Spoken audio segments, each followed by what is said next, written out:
Pakhala pakumveka mphekesera kuti Diamond Platnumz ndi olemera kuposa Davido. Mu video imene tikhale tikukupasirani tikhala tikufufuza kuti tione kuti kodi munthu wachuma kwambiri ndi ndani pakati pa Diamond komanso Davido. Zina langa ndine Samavita, tiyeni tikhale limodzi. Diamond Platnumz amene dzina lake lenileni la pansongo ndi Nasib Abdul Juma Isaac. Iyeyo anabadwa pa 2 Oktoba mchaka cha 1989. Anabadwira mdziko la Tanzania mu mzinda wa Tandale ku Dar es Salaam. Diamond anayamba kuimba mchaka cha 2006. Diamond ndi oimba komanso ovina. Iyeyo amapanganso mabizinesi osiyanasiyana. Kuimba ndi imbali imodzi ya moyo wake imene amapezera ndalama, ndipo ndi mmodzi mwa oimba ochita bwino kwambiri muno mu Africa, ndiponso ndi oimba olipiridwa kwambiri ku mmawa kwa Africa. Kuphatikiza apo, channel chake cha YouTube chili ndi ma views oposa 1 billion zimene zimaonjezera kutchuka kwake ku malo osiyanasiyana. Kupatula nyimbo, Diamond ali ndi njira zambiri zopezera chuma. Iyeyo ndi mwini wa Wasafi Classic Baby kapena kuti WCB imene imachita manage oyimba. Iyeyo amathandiza oyimba ochuluka ndipo oyimba ambiri amakayimba nyimbo zawo kumeneko. Iyeyunso amayang'anira TV komanso radio kumeneko ku Tanzania. Iyeyo ali ndi website ya Wasafi Bet App imene imaonjezera mphamvu zake ku nkhani zokhuzana ndi music chifukwa chokuti imamubwereseranso ndalama. Iyeyo alinso ndi social media page imene ili very successful. Alinso ndi maubale ochuluka odziwika bwino kwambiri mdziko la Tanzania ngakhale kunja kwa Tanzania. Nyimbo za Diamond sikuti zimangodziwika chifukwa chokuti zimakhala mahiti, komanso mastyle akavinidwe yake amakhala ake. Mchaka cha 2021 Diamond Platnumz anagula galimoto ya mtundu wa Rolls Royce Cullinan imene panopa pansika ili pa mtengo wa 972 million Malawi kwacha. Iyeyo alinso ndi galimoto wa mtundu wa SUV imene anagula pa mtengo wa 711 million kwacha.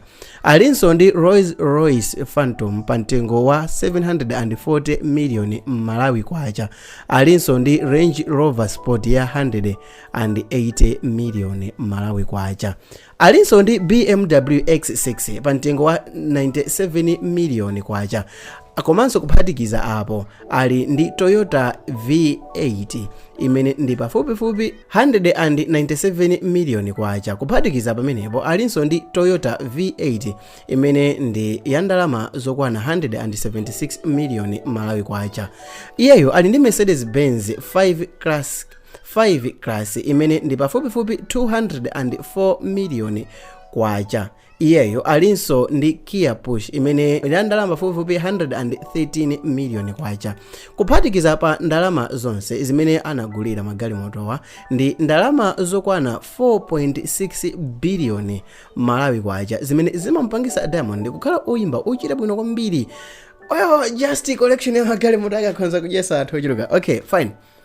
Iyeyo chimodzi mwa zinthu zake zodziwika ndi nyumba yake ya mansion imene anasamukira mchaka cha 2018 imene ili ndi value ya 418 million kwacha. Nyumba iyi ili ndi special swimming pool, malo ake oyimika magalimoto. Kupatula nyumba imeneyi alinso ndi nyumba mdziko la South Africa imene anagula mchaka cha 2016 imene anagula pa mtengo wa 197 million Malawi kwacha. Kuphatikiza pamenepo Diamond ali ndi nyumba zokwana 10 zapadera ku Tanzania kumene anazigula pa mtengo wa 150 million kwacha zimene amapangisa rent.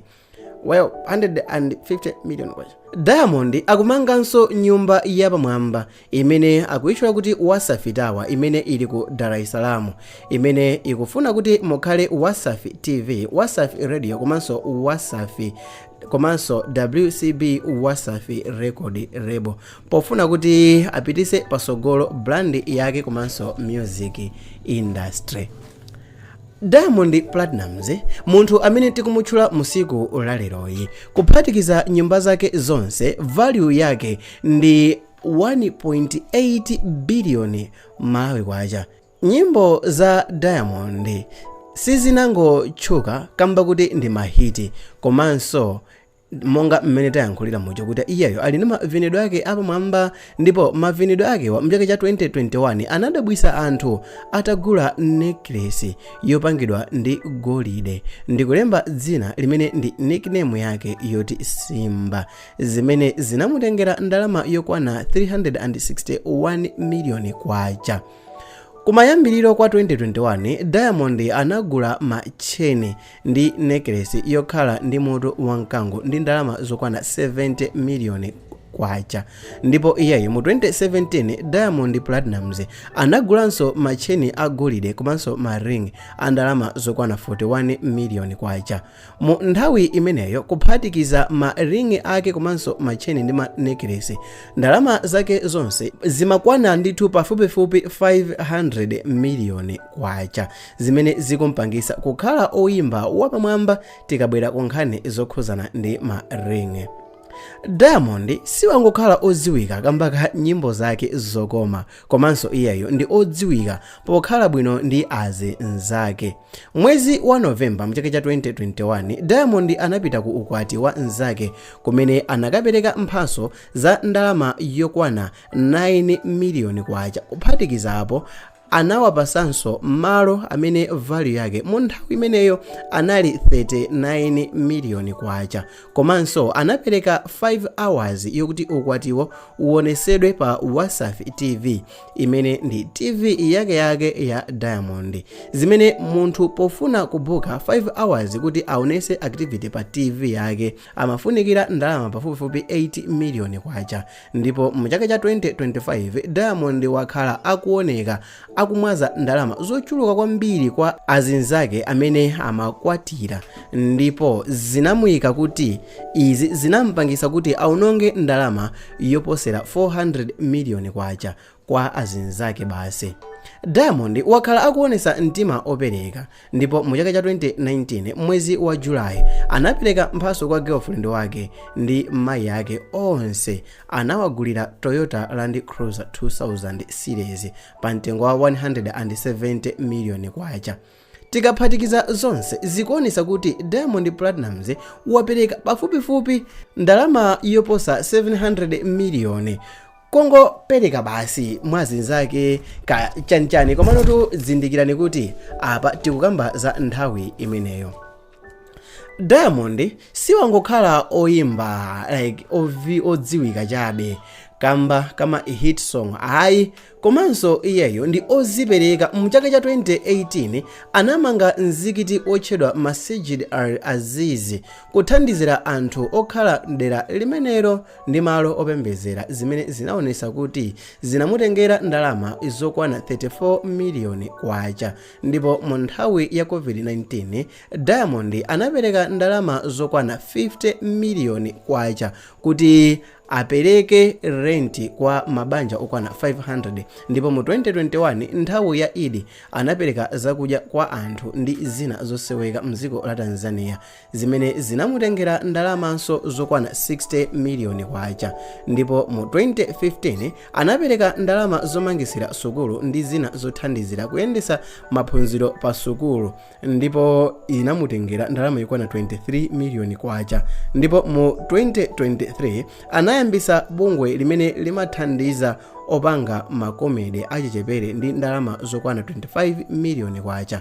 Diamond anathandiza munthu wina ovutika ndi 4 million kwacha, zinthu zimene zimaonesa kukhuzika kwake pa anthu osowa.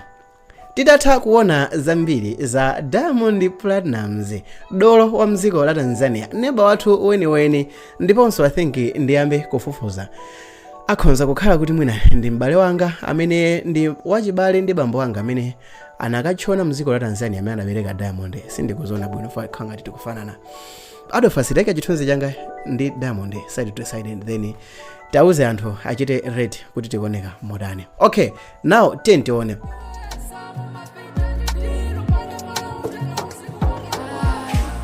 Davido ndi oyimba wa ku Nigeria, ndipo chinthu choyamba chimene amapezera ndalama ndi kuyimba.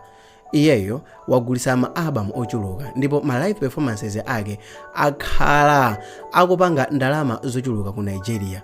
Iyeyo akakhala kuti akupanga show kumeneko ku Nigeria, amafuna ndalama yoyambira 10 kulekeza 40 million kwacha. Ndipo pa international level amafuna ndalama yokwana $1,000 kufikira pa $2,000 pongotengera kuti akuyimba kuti. Ndipo kupatula izi, Davido ali ndi brand yake imene amapanga ma business ndi 1xBet zimenenso zimathandizira iyeyo kukweza chuma chake, ndipo amapanga $1 million pa chaka. Davido brand yake ndi Davido Music Worldwide imene machoda kuti DMW. Amapanga sign oyimba anzake. Iyeyo aliso ndi nyumba zimene amapangisa rende, ndipo izi zimapangisanso kuti mkuluyo akhale ndi chuma chokwera. Oyo kuphatikiza ndalama zonse zimene Davido tikulankhula kuti amapeza, zimakwana mwina ndalama iwina yokwana $10 million pa chaka, zimene ndi pafupifupi 18 billion kwacha. Zingotengera kuti mukayisintha pa black market ndi mupeza ndalama yokwana 40 billion, koma tingoyerekeza pa 18 billion kwacha. Zinthu izi zimamupangisa kukhala mmodzi mwa oyimba ochita bwino kwambiri kuno ku Africa. Davido osati wangokhala oyimba amene takhala tikumudziwa ndi mahiti askeleu ndi azinzake. Ayi, iyeyo ndi oyimba amene garaja yake yazaza ndi magalimoto apamwamba, ndipo imodzi mwa galimoto yapamwamba imene iyeyo ali nayo ndi Rolls Royce Cullinan imene anayigula pa mtengo wa $926 million kwacha. Ndipo mu 2024 anagula galimoto ya Rolls Royce Spectre ya mtengo wa $850 million kwacha. Alinso ndi Lamborghini imene anagula ndi ndalama zokwana $734 million. Anagulanso Lamborghini Huracan pa mtengo wa $620 million kwacha. Davido aliso ndi Bentayga, galimoto yapamwamba ya mtengo wa pafupifupi $395 million kwacha. Alinso ndi Mercedes Benz pa mtengo wa $31 million kwacha. Ali ndi Tesla Cybertruck pa mtengo wa $136 million. Ndipo iyeyo toto ya ndalama zimene anagulira magalimoto ake ndi zoposera $3,669 million kwacha. Davido alinso ndi nyumba zapamwamba. Imodzi mwa nyumbayi ili ku Lagos ku Nigeria, kumene nyumbayi ili ndi swimming pool imodzi. Iyoyi ili ndi zikepi ndi upstairs, komanso imayerekezedwa kuti inatenga ndalama zokwana $2,565 million kwacha. Kupatula nyumba imeneyi, alinso ndi nyumba ina imene value yake ndi pafupifupi ndalama yoposera $500 million kwacha. Iyeyo wakhalanso akujambulisa mavideo ake ndi mafotos pa Instagram pa nyumba imeneyo. Davido alinso ndi nyumba ku Georgia, mziko la United States of America, imene value yake ndi pafupifupi $580 million kwacha. Ndipo kupatula izi, Davido alinso ndi nyumba zina za private, za business, komanso zokhala banja lake. Ndipo nyumba zake zonse pamodzi value yake ndi yoposera $3,600 million Malawi kwacha. Tikabwera kumbali ya macheni, ma rings komanso ma necklace, Davido ali ndi macheni apamwamba omene onse pamodzi toto yake imakwana $1,900,000,000 Malawi kwacha. Tikabweranso ku nkhani ya nsapato, zimene mundikhululukira sitinazione ku nkhani yokhuzana ndi Diamond, koma nsapato za mkuluyo amavala nsapato zapamwamba komanso zodziwika bwino kwambiri za makampani monga Nike, Dior, Gucci, Prada komanso Louis Vuitton kungotchula ma brand ochepa chabe, zimene zonse pafupifupi ndi za ndalama yokwana 100 miliyoni Malawi kwacha. Davido zovala zonse amene amavala ndi zopangidwa ndi makampani apamwamba monga Dior, Prada, Louis Vuitton, Gucci. Apa tangotchula ma brand ochepa chabe, ndipo iyeyo sabwereza zovala pafupi ayi, ndipo pachaka amaononga ndalama zokwana 200 miliyoni kwacha kuti agule zovala zanyuwani zoti avale mzaka zimenezo, ndipo kuphatikiza pa nsapato ndi zovala toto ya zinthu zonsezo ndi 340 miliyoni Malawi kwacha. Mwana ngafanene kuti US dollars, no, ndi 340 miliyoni Malawi kwacha. Davido amakondanso kukhala ndi anzake bwino, ndipo amapereka mphaso zobalalisa azinzake, ndipo imodzi mwa mphaso zodziwika bwino imene anapereka inali cheni, ndipo iyeyo anagulira kwa azinzake okwana 9, ndipo cheni chimodzi mamutenga ndalama yokwana 8 miliyoni kwacha, ndipo anagulira azinzake okwana 10. Ndalama yonse imene anaononga kwa azinzake ndi ndalama yokwana 90 miliyoni kwacha. Anaguliranso nzake galimoto ya mtundu wa Toyota, ndipo iyeyo anaguliranso wachi yapamwamba kwa azinzake onse. Kupatula zinthu zina, anawaguliranso ma iPhone mu 2022. Anagulira driver wake galimoto pa mtengo wa 200 miliyoni kwacha. Anaguliranso manager wake wachi ndi katundu wapamwamba, ndipo iyeyo akakhala ndi pate amapereka ndalama za kwawo pafupifupi 1 miliyoni naira kwa azinzake onse kupateko, ndipo toto ya ndalama zimene amaononga kwa azinzake ngati ma surprise kapena kungowathandiza imayerekezedwa kukhala pakati pa 400 kulekeza 600 miliyoni Malawi kwacha. Davido samangodziwika kamba ka nyimbo zake zabwino, koma iyeyo amadziwikanso bwino ndi kuthandiza anthu osowa, munthu amene amamva zosoweka za anzake komanso anthu osowa ammadera osiyanasiyana. Ndipo imodzi mwa nthawi yodziwika bwino kwambiri imene Davido anathandiza anthu, ichi chinali chaka cha 2021. Anauza anthu ndi achibale azinzake kuti amutumizire ndalama pa birthday yake, ndipo masiku ochepa ndalama imene anatolera inali yokwana 200 miliyoni naira, ndipo anayitenga ndalama ija ndi kuonjezerapo 50 miliyoni naira, ndipo anatenga ndalama ija ndi kuthandizira anthu osowa mdziko limeneli, dziko la Nigeria. Iyeyo amaonesesa kuti wakonda anthu onse mdziko lake, ndipo Davido wakhala akuthandiza anthu odwala kuwalipirira mabilu awo ku chipatala, ngakhalenso kuwalipirira fees ana m'masukulu. Ndipo iyeyo analankhulapo kuti amathandiza ana osowa kamba kuti anawo amafuna azakhale pabwino, ndipo ndalama zonse wakhala akuthandiza osowa zimakwana mokayikiridwa pakati pa 300 miliyoni kulekeza 500 miliyoni Malawi kwacha. Ndipo ndalama imene Davido wakhala akuononga kwa azinzake kuwathandiza osowa kugula magalimoto, kugula nyumba, kugula zovala, macheni ndi zinthu zina zotero zimayerekezedwa kukhala pakati pa 900 biliyoni 800 miliyoni Malawi kwacha.